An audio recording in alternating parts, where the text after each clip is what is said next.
Legacy and the Dream World, transforming lives, transforming India, where dreams come true. Come join with us. अब दूसरा part Y, मैं क्या देखा था, वो 4 साल मैंने क्या अध्ययन किया, डायरेक्ट सेलिंग में मुझे क्या मिला, आप किस उद्देश्य से आए उसकी मैं बात करूंगा।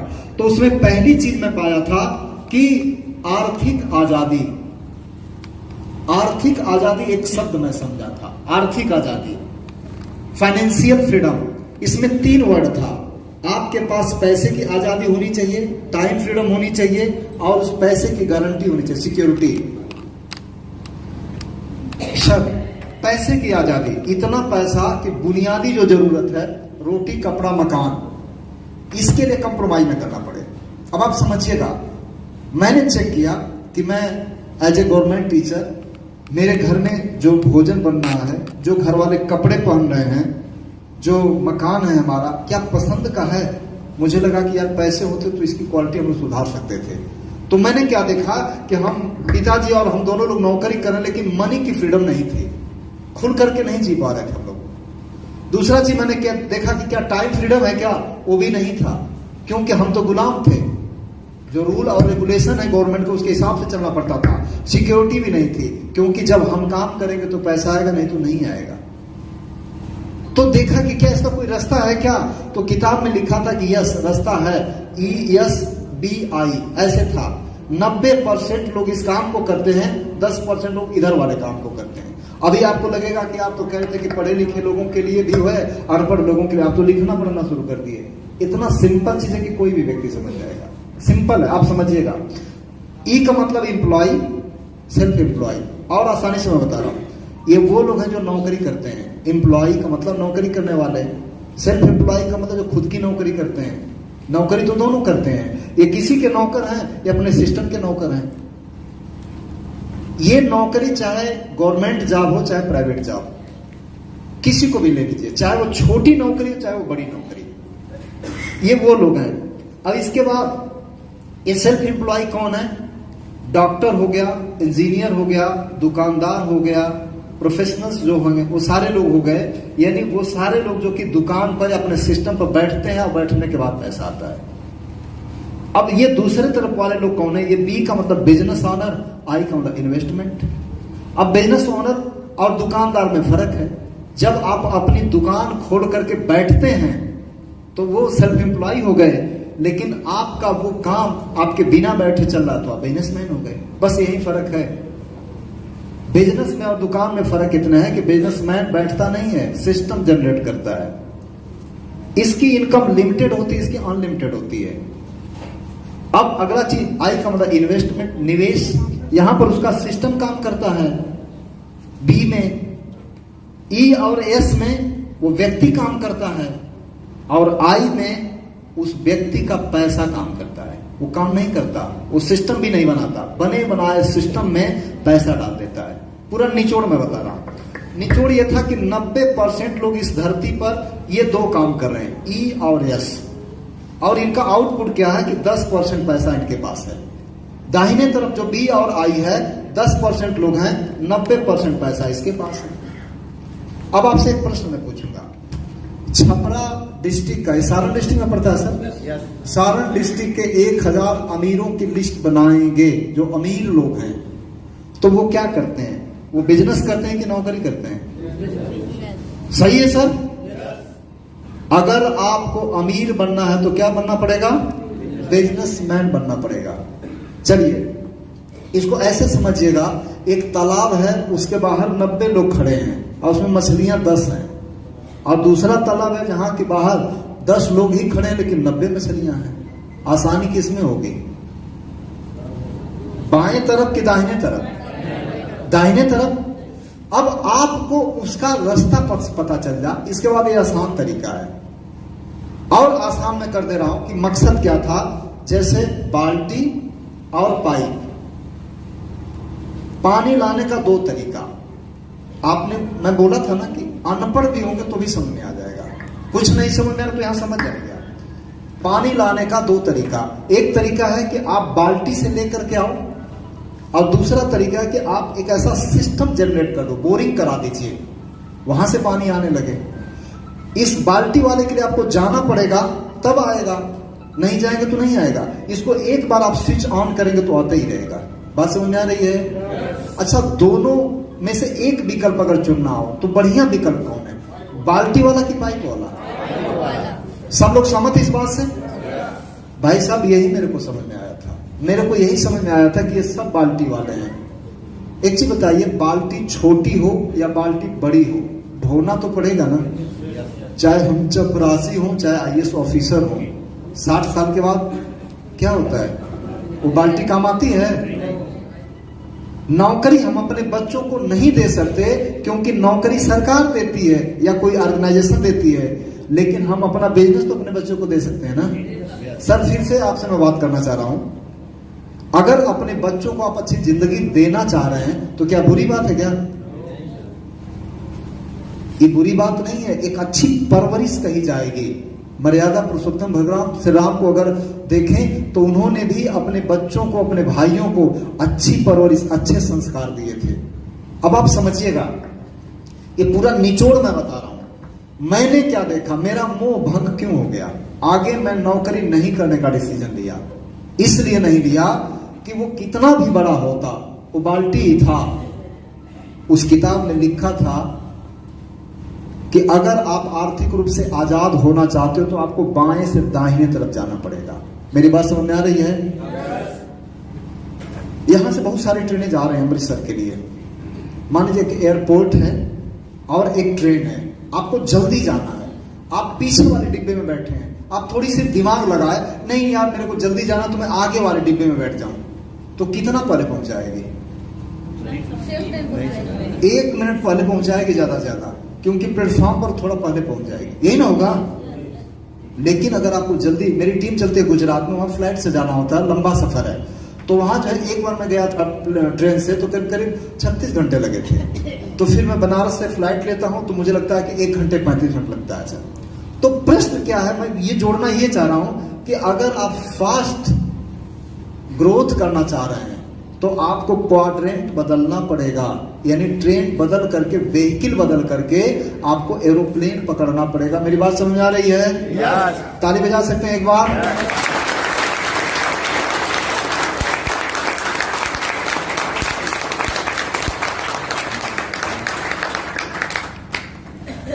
पैरासूट, छाता तब काम करता है जब खुला रहता है, ये दिमाग भी तभी काम करेगा। हमारे यहाँ सर पिछले बार बाढ़ बड़ी जबरदस्त आ गई थी और बहुत नुकसान हुआ था, तो कह रहे थे कि यार मैं बेसमेंट में अपनी इतनी सारी AC रखा था, एक शोरूम वाले थे, सब खराब हो गई, इतनी सारी मेरी मशीनें खराब हुई। कहता है यार इतना पानी कैसे बरस गया, एक बूंद भी पानी नहीं था, मैं घड़ा रखा था छत पर, कहा साला इतना पानी पानी, तू कहता एक बूंद भी नहीं पानी।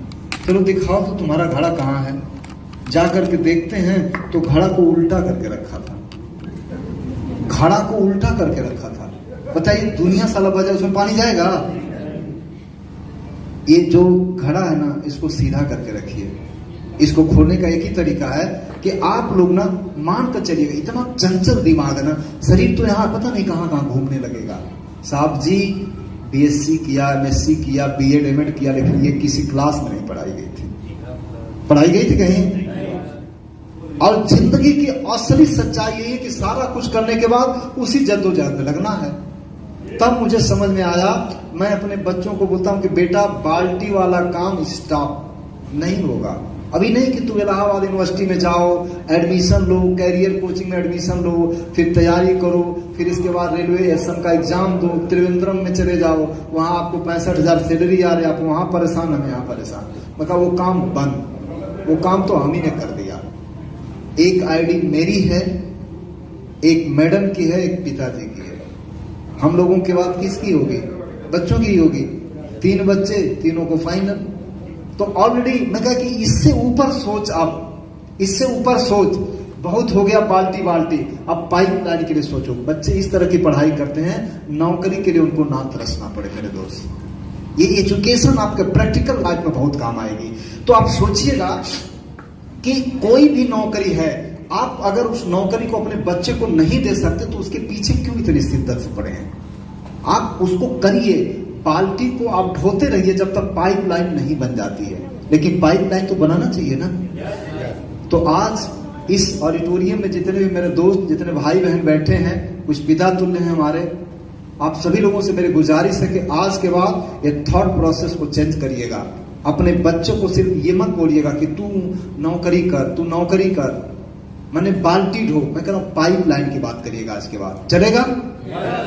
और इस तरह की मीटिंगों में अगर मौका मिलेगा तो जरूर लेकर के आइएगा। एक मीटिंग में आपको बता रहा हूं, 11-12 फरवरी को भीलवाड़ा में, भीलवाड़ा RCM वर्ल्ड में आप जरूर आइएगा। सभी लोगों को मैं बता रहा हूं, 1200-1300 रुपया आपका किराया भाड़ा लगेगा, बट आइएगा जरूर, क्योंकि कक्षा 1 में आपने बच्चे को पढ़ाया तो कितना लगा आप जोड़ लीजिएगा, कितना आपने खर्च किया, कोई गारंटी है क्या कि वो लड़का कामयाब हो जाएगा? लेकिन मैं आपको बता रहा हूं कि वहां से जब आएंगे तो बहुत कुछ लेकर के आएंगे आप। तो प्रश्न ये है कि मकसद क्या है, वाई, क्यों किया जाए? अल्टीमेट एक चीज निकल करके आई कि हमको करने के लिए पाइपलाइन बनाना, अंतिम मेरा निचोड़ यही है। और ये बी और आई, बी का मतलब बिजनेस, जैसे पेट्रोल पंप को मैं ले लेता हूँ। पेट्रोल पंप में इंडियन ऑयल ने नियर अबाउट करीब 36,445 पेट्रोल पंप दिया पूरे इंडिया में। सर सारा चीज मैं नहीं कवर कर पाऊंगा, लेकिन कुछ चीजें मैं बताऊंगा जरूर आपसे। आप समझिएगा, ये जो पेट्रोल पंप है, एक दिन में मान लीजिए कि 10 मजदूर वहां पर लगे हुए हैं। एक एग्जाम्पल है, 10-10 घंटा काम करते हैं, 100 घंटा काम हो रहा है कि नहीं? 100 घंटा काम हो रहा है पेट्रोल पंप पर। अब आप बताइएगा कि वो मालिक कहीं भी हो, पेट्रोल पंप का मालिक कहीं भी हो, वो पढ़ा हो, लिखा हो, अनपढ़ हो, जो भी हो, लेकिन उसके लिए आप याद रखिएगा, एक एग्जाम्पल मैं बता रहा हूं, मैं एग्जैक्ट कैलकुलेशन नहीं बता रहा हूं। मान लीजिए कि 20 रुपया प्रति लीटर, 1 लीटर पर इंडियन ऑयल को बचता है, तो उसने क्या काम किया कि 3 रुपया या 4 रुपया पेट्रोल पंप मालिक को दे दिया कि तू इतना पर लीटर रख लेना, बाकी सारा ऑर्गेनाइजेशन तेरा। इसने क्या काम किया कि मजदूरों को रख लिया, मान लीजिए 5-5 हजार रुपए पर, 10 मजदूर 5-5 हजार पर रख लिया, 50 हजार दे रहा है और बाकी इसका हो गया। इसने एक सिस्टम बनाया है और इसको लाखों रुपए महीने का आ रहा है, लेकिन टाइम नहीं दे रहा। मैं आपको जानकारी के लिए बता दूं, उस किताब में मैंने जो पढ़ा था कि आजाद कौन होता है, जिस व्यक्ति की ज्यादातर इनकम दाहिने तरफ से आती है वो आजाद होता है। मैं अगर अपनी बात करूं तो लगभग 12 लाख रुपया सलीना मेरा यहां से आता है नौकरी से। मेरे पास खेती बाड़ी है, लगभग 4 से 5 लाख रुपया मेरा यहां से आता है। मैंने कुछ इन्वेस्टमेंट किया था, 12 लाख रुपया प्लस 30 लाख रुपया, ये आपका 42 लाख रुपया जो है मैंने इन्वेस्टमेंट से लिया, जो पिछले फाइनेंशियल ईयर में। बिजनेस था मेरा, ये बिजनेस से मैंने 23 लाख रुपया मैंने यहां से लिया। बैलेंस शीट क्या कह रही है, ज्यादा किधर से आ रहा है, बाएं से कि दाहिने से? अब आप जरा सा बताइएगा, इसमें मेरा इन्वॉल्वमेंट है, इसमें मैं नहीं रहूंगा तो नहीं आएगा। के पाठक साहब का नाम चर्चा पर है, हमारे यहाँ भी विजय किरण आनंद है, डाल करके चेक करिएगा बंदे का। वहां से आप हटेंगे, डिजिटल हाजिरी ली जा रही है, डिजिटल। आप 12-14 छुट्टी के बाद एक छुट्टी लेंगे, 3,000-4,000 कट जाएगा, जो 3-3,500 सैलरी वो कट जाएगी एक दिन की। तो यहां मैं कहना चाह रहा हूं, आप लोग समझिएगा इसको, 100-125 रुपये आप पेमेंट किए होंगे, इसको समझ करके जाइएगा कि यहां पर ये बाल्टी ढोने वाला मैं हूं, जिस दिन नहीं जाऊंगा तो उस दिन खत्म कहानी। यहां पर भी खेती बाड़ी अगर नहीं करेंगे तो खत्म कहानी। लेकिन क्या ये भी खत्म हो जाएगा? अभी जस्ट बिजनेस कुछ और था, अभी 1 मिनट के बाद कुछ और होगा, 2 मिनट के बाद कुछ और होगा। यहां से जब हम इस सेमिनार को खत्म करेंगे तो कुछ और होगा। कम से कम 4 लाख पीवी, मतलब 10 लाख का सेलिंग कम से कम होता है पर डे, कम से कम। अच्छी बात मैं बताऊं, ये कहां से होता है मुझे पता नहीं, बस मीटर चल रहा है। अभी चेक करिएगा कुछ और, 1 मिनट के बाद कुछ और, 2 मिनट के बाद कुछ और। शाम तक कम से कम 10 लाख का बिकता है। ये कहां से बिकता है मुझे नहीं मालूम। वो जो बिकता है इसके लिए मुझे कोई पूंजी नहीं लगाना पड़ा है, कहीं कोई हिसाब किताब नहीं करना है, कहीं किसी के यहाँ उधारी नहीं है, कोई तगादा नहीं है, कोई टेंशन नहीं है। अब बताइए इस काम को करना चाहिए कि नहीं? यस। इस बात को मैं जानता था, मेरे गांव वाले नहीं जानते थे, इसीलिए कहते थे कि RCM जा रही है, RCM आ रही है। बहुत जल्दी मैं समझ गया कि ये इसलिए हंस रहा है, ये जान ही नहीं रहा है। लेकिन जब मैंने लोगों को काशीनाथ सर, मैंने लोगों के साथ बात किया कि तू बता जानता क्या इसके बारे में। अब कचरा सारा उगल लिया, इसके बाद कहा कि अब मेरी सुनेगा, बोलेगा कि हाँ सुनाओ। अब इसके बाद मैंने यही रख दिया, ये आर्थिक आजादी जानते हो ना, इसको जानो, फिर इसके बाद इसको जानो, बाल्टी पाइपलाइन को जानो, एक्टिव पैसिव इनकम को जानो, और ये खड़ा करने के लिए पैसा चाहिए, जो काम मैं करूं बिना पैसे वाला है तो करना चाहिए कि नहीं? तब तो बड़ा अच्छा काम बा, हम तो वही तो कर रहे हैं। तो दोस्त, मुझे नहीं लगता कि इस ऑडिटोरियम में जितने भी मेरे दोस्त बैठे हैं इससे बड़ा कोई काम हो सकता है। मैं दावे के साथ ये कह रहा हूं। कोई ऐसा तरीका है क्या कि आप कहीं भी रहिए आपका मीटर चल रहा हो? कोई है तरीका? मैं अपनी सर्विस जो 1 लाख रुपए मंथली दे रहे हैं अपने बच्चों को मैं नहीं दे पाऊंगा, क्योंकि उस नौकरी को देने का अधिकार मेरे पास नहीं है, लेकिन मेरी आईडी तो मैं दे सकता हूं ना। यस के सर, दे सकता हूं कि नहीं? अपनी आईडी मैंने एक बेटे को दिया, दूसरी आईडी मैडम की एक बेटों को दिया, और एक और आईडी एक बेटिया को मैंने दिया। दे सकते हैं कि नहीं?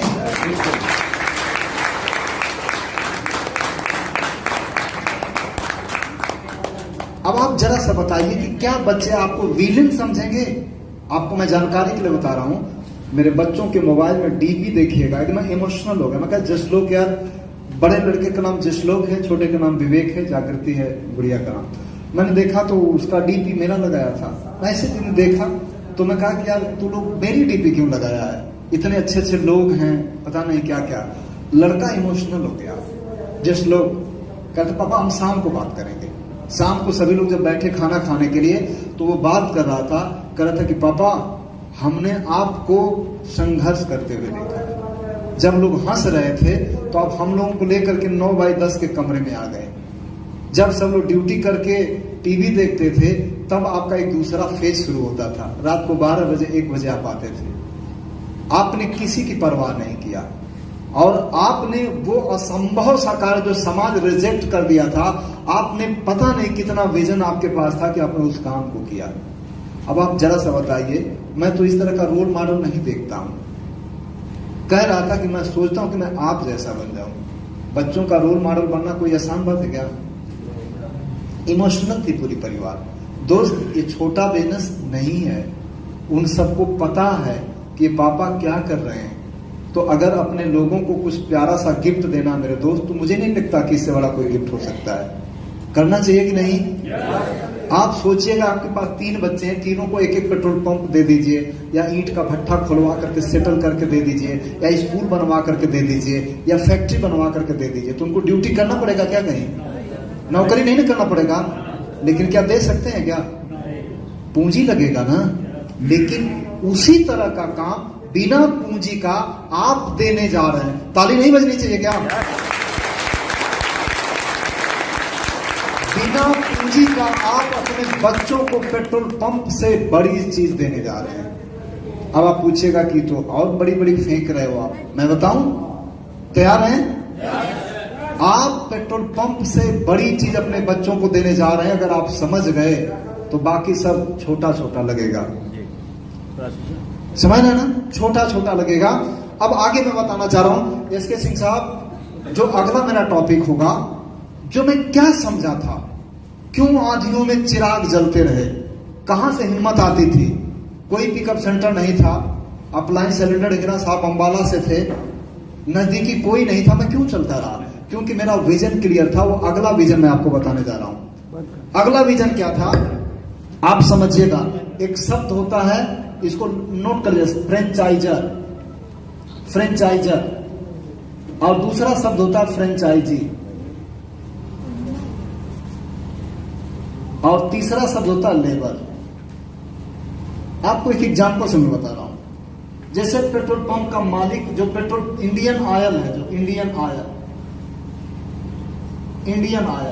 ये फ्रेंचाइजर है। जो पेट्रोल पंप के मालिक हैं वो फ्रेंचाइजी है। जो वहां तेल भर रहे हैं वो लेबर है। अब तीनों की कहानी आप जानिएगा। ये फ्रेंचाइजर जो है, जैसे इंडियन ऑयल ने 36,445 पेट्रोल पंप दे दिया। एक पेट्रोल पंप जो है अगर 100 घंटा काम करता है, 100 घंटा, मान लीजिए कि उसके पास 10 लेबर हैं तो 100 घंटा काम पर डे हो रहा है, तो आप जोड़ लीजिएगा 36 लाख घंटा इस फ्रेंचाइजर के लिए काम होगा। कितना? 36 लाख घंटा। फ्रेंचाइजी के लिए कितना काम हो गया? 100 घंटा। पेट्रोल पंप जो है ऐसा थोड़ी कि यहाँ पर कोई छपरा में खुल गया तो मऊ वाले आएंगे पेट्रोल खरीदने के लिए, उसका एक लिमिटेड दायरा है ना। 100 घंटा काम इसको हो गया। और एक लेबर के लिए 10 घंटा काम होता है। एक फार्मूला में समझा था, I बराबर RT, इनकम बराबर रेट इनटू टाइम। आपकी इनकम निर्भर करती है कि आपका रेट क्या है और आपकी टाइम क्या है। 50 रुपया 1 घंटे का, अगर 10 घंटा आप काम करेंगे तो 500 रुपया पाएंगे। अगर आप 10 घंटा टाइम और बढ़ा दीजिएगा तो 500 रुपया और बढ़ जाएगा। आप 10 घंटा और बढ़ा दीजिएगा तो 500 और बढ़ जाएगा। इस फार्मूले में समझिएगा, क्या एक व्यक्ति के पास 30 घंटा होता है क्या? यहीं से जो जीनियस लोग होते हैं फिर किसी मोटिवेशन की जरूरत नहीं पड़ती। सारा मोटिवेशन इसी में है कि एक व्यक्ति 24 घंटे से ज्यादा नहीं बढ़ा सकता, लेकिन एक सिस्टम के थ्रू बढ़ा सकता है।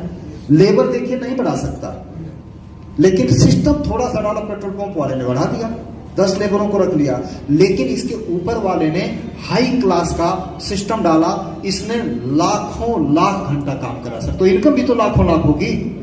चलिए आइए मैं बता रहा हूं कि इससे आपके आरसीएम का क्या संबंध है। आपके आरसीएम का बहुत गहरा संबंध है। संबंध ये है कि जिस दिन आपकी आईडी लगाई जाती है, जैसे सर आप प्रेम सर अपना आईडी बोलेंगे एक बार जी, बोलिए। 3075 7406 3075 7406 7406 ये आपका आईडी है सर। इस आईडी पर आप जो टर्म्स एंड कंडीशन साइन के एक बार पढ़ लीजिएगा। आप क्या पढ़िएगा सुनिएगा, मैं फिर से बताना चाह रहा हूं। अब यहां पर आप चहलकदमी बंद करके पूरी तरह से सुनिएगा इस चीज को। अगर ये बात समझ में आ जाएगी तो आज के बाद आपको कोई नेगेटिव नहीं कर पाएगा। इसमें टर्म्स एंड कंडीशन में लिखा है कि आप 45% के पार्टनर हो। कंपनी जितना भी प्रोडक्ट लॉन्च करेगी उसके आप मालिक बनोगे। भारत के किसी भी टेरिटरी में आप इस बिजनेस को फैला सकते हो, ठीक है ना। जो फ्रेंचाइजर के पास एकाधिकार होता है वो आपके पास है। इसके बाद आपको है कि आप अपनी 2 लेख खोलिए या 4 खोलिए या 4000 खोलिए, आपकी मर्जी। यानी आपको पहला अधिकार मिला कि आपको फ्रेंचाइजर वाला पावर मिल गया।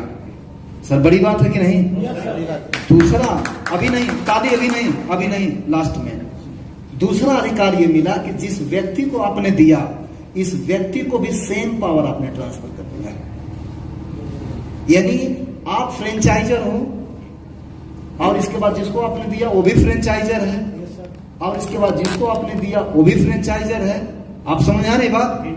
यहां नहीं कि आदरणीय नरेंद्र मोदी साहब ही पीएम होंगे क्योंकि सीट एक ही है।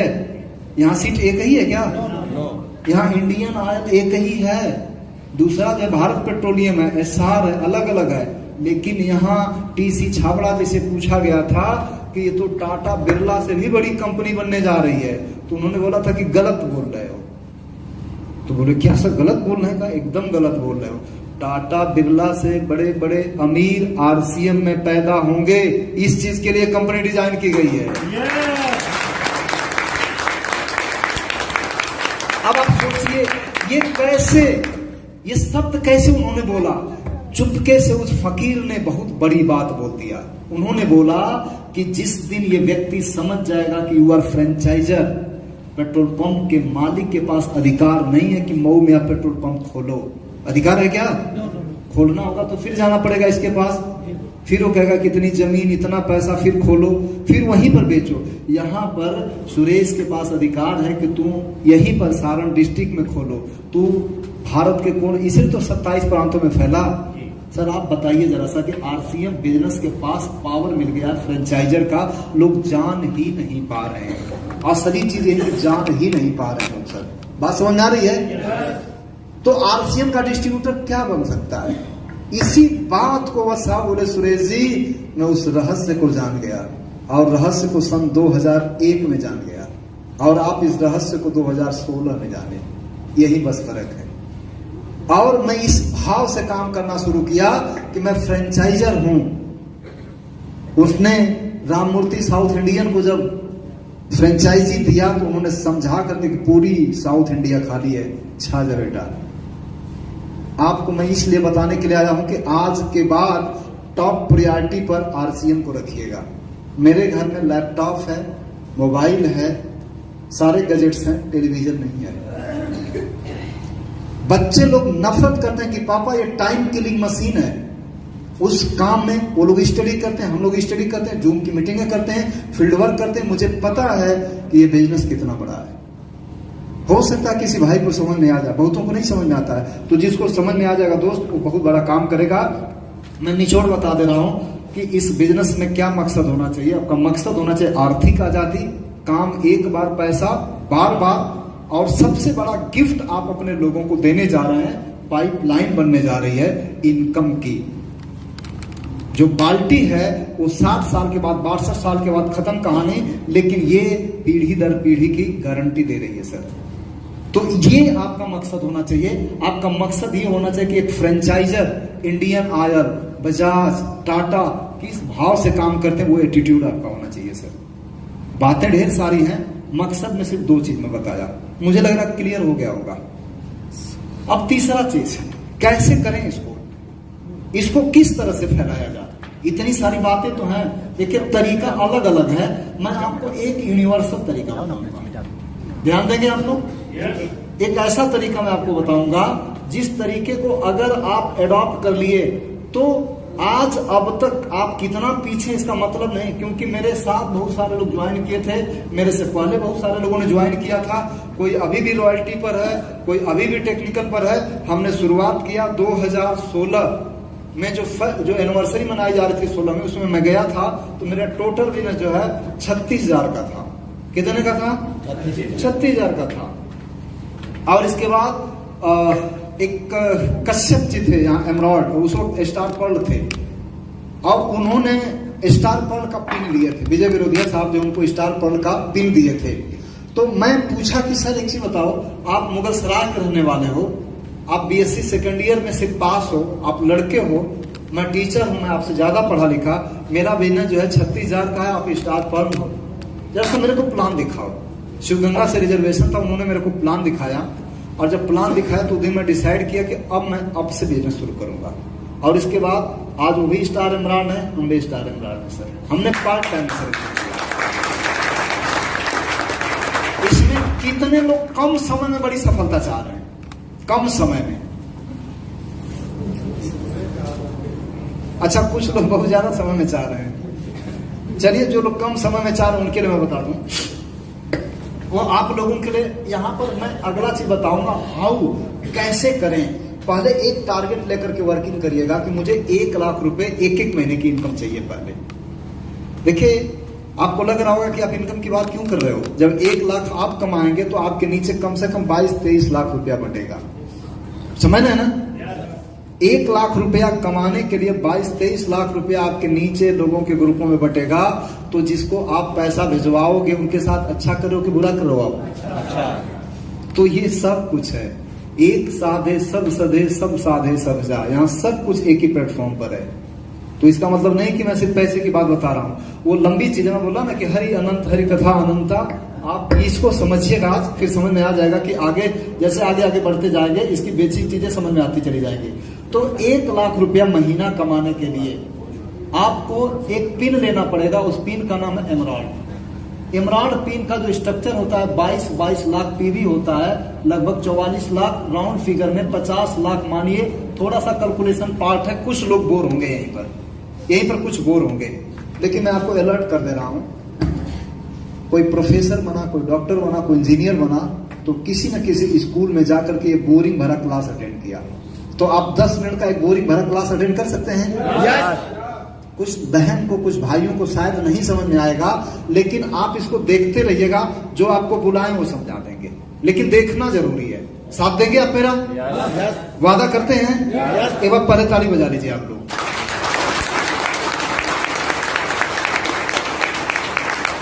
एक छोटी सी घटना मैं बता रहा हूँ आपके बिहार, गया यहाँ से कितना दूर पड़ेगा सर?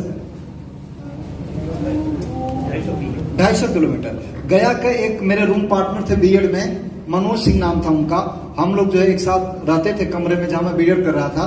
तो एक दिन की घटना है, वो जैसे होती है ना लड़कों में अपने हंसी मजाक, तो एक दिन मजाक सूझा उनको और सही में मजाक उन्होंने मेरे के साथ किया। मैं स्नान कर रहा था और दूध ले रहे थे, दूध देने वाला मेरा ही बिरादरी था, यादव। तो जब दूध दिए तो उस दूध में से एक मेढक का छोटा सा बच्चा कूद के निकला। इसके बाद वो पकड़ लिए, कह के आओ आओ यादव, मैं दिखाता हूँ तुम्हारी बिलाड़ी क्या क्या कांड करती है। साला दूध देती है, पानी देती है, लेकिन मेढक भी देती है। मैं कहा कि ऐसा नहीं हो सकता। कहा आओ दिखाते हैं। तो मैं देखा तो दादा को बंद किया था अंदर और मेढक सही कूद रहा था। मैं पूछा कि दादा ये क्या कांड कर दिया रे, पूरी बिरादरी का नाम कटवाया तूने। कहा कि बाबू एक बीड़ी पी ले वेदा। उसको डर लग रही थी कि सब हॉस्टल वाले बच्चे मारेंगे। मैं कहा दादा कोई नहीं मारेगा, बस सच सच बता देना। कहा कि बाबू आ रहे थे रास्तवा में, एक नहर थी और दूध आज थोड़ा कम था, तो मैं सोचा कि पानी डाल देते हैं, तो बल्टवा को इसी में थोड़ा सा कर दिया, तो लग रहा उसी में आ गया। मैं कहा दादा ससुर नल का पानी भर लेते, हैंडपंप का भर लेते, नाबदान का पानी कौन भरने के लिए बोला। अब आप जरा सा बताइएगा, वो गाय तो मेढक नहीं ना दिया था, वो तो बीच वाले डालते हैं ना। इस कंपनी में जो प्रोडक्ट है वो बिचौलियों को यानी सारे दूध वालों को हटा दिया गया। गाय से सीधे आपको मिल रहा है, जो भी आएगा शुद्ध आएगा। बात समझ आ रही है? एक बार फिर से ताली बजा ली तो मैं आगे शुरू करूँ।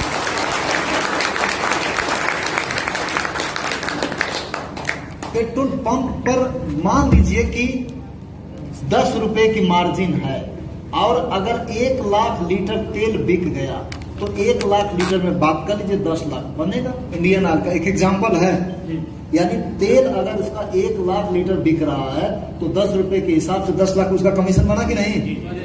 और ये बेच रहे हैं पेट्रोल पंप के मालिक सर। इसी तरह से आप सेम कॉन्सेप्ट पर समझिएगा।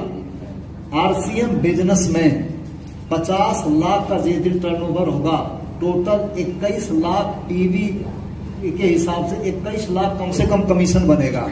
1 लाख रुपया आपका बनेगा, 20 लाख आपके टीम में बनेगा। बात समझ आ रही है? अब प्रश्न ये है कि 20 लाख रुपया बंटवा करके 1 लाख लेना है। ऐसे लोगों को सर्च करना है जो पाइपलाइन बनाना चाहते हैं। मैं आरसीएम बिजनेस करने के लिए नहीं खोजता, मैं पूछता हूँ कि पाइपलाइन पसंद है, पूछे पाइपलाइन क्या है। मैं पूछता हूँ आर्थिक आजादी पसंद है, कहा ये क्या होता है। फ्रेंचाइजर पसंद है, कहा ये क्या होता है। 4-5 प्रश्न मैं पूछता हूँ, कहा कि ये सब मुझे नहीं मालूम। जानना चाहते हो? कहा कि एकदम जानना चाहते हैं। फिर मैं बताता हूँ कि ये है। बोला कि इसका आरसीएम से क्या संबंध है। मैं कहा कि ये पसंद है तब मैं आरसीएम की प्लान दिखाऊं, इसके बाद मैं प्लान दिखाता हूँ। सर समझ में आया कि नहीं इसके सिंह? यस। मैं आरसीएम नहीं समझाता, मैं उस व्यक्ति को ये वर्ड समझाता हूं जो मैं आपको बताया हूं। आदरणीय व्यूअर, इस वीडियो को अंत तक पूरा देखने के लिए आपका धन्यवाद। पर यदि अभी तक आपने अपने इस favourite YouTube channel RCM the dream world को सब्सक्राइब नहीं किए हैं तो कृपया इसे जरूर कर लें और घंटी के बटन को ऑन कर लें ताकि हर अपलोड होने वाली वीडियो की सूचना आपको सबसे पहले मिले। RCM The Dream World, transforming lives, transforming India.